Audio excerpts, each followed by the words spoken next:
मैं शिलोंग गया था और मैं गुवाहाटी से आज वापस आ रहा हूँ वाया शिलोंग।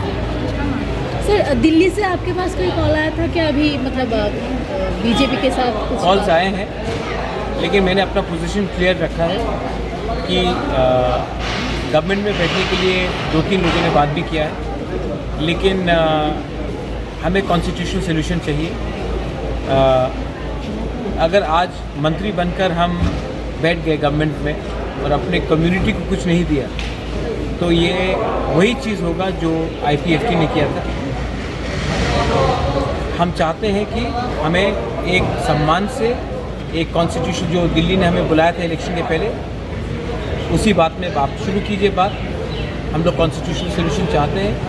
जब कॉन्स्टिट्यूशनल सोल्यूशन का बात होगा, उसी के बाद हम गवर्नमेंट के बारे में सोचेंगे।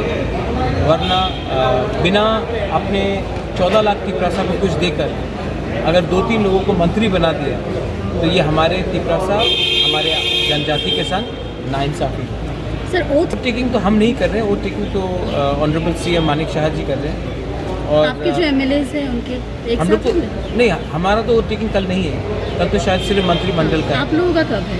कोई वो तो decide- जब ये लोग नोटिफाई करेंगे तभी होगा। ये तो मेरे नॉलेज में नहीं है। आसाम के CM ने बुलाया, बात किया। मैं समझता हूँ उनका क्या पॉइंट है, उसको भी समझना चाहिए मेरा पॉइंट।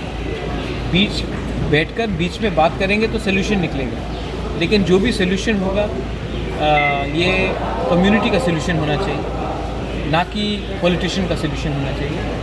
हम लोग 13 MLAs बन के आए हैं, और अगर किसी को लगता है कि 30% तिपरासा को छोड़कर अगर त्रिपुरा में वो लोग राज कर सकते हैं, तो आने वाले दिन में सबको प्रॉब्लम भी होगा। हम क्या चाहते हैं? हम भूमि पुत्र हैं, हम हानि पुसा हैं, हम अपना अधिकार चाहते हैं। आप हमारा अधिकार हमें दीजिए, सम्मान से दीजिए, हम बात करेंगे। अगर आपको लगता है कि सिर्फ ये अलायंस होगा सिर्फ क्योंकि मंत्री बनना है, तब अलायंस नहीं होगा। ये अलायंस तभी होगा जब आप हमें कॉन्स्टिट्यूशनल सोल्यूशन दें।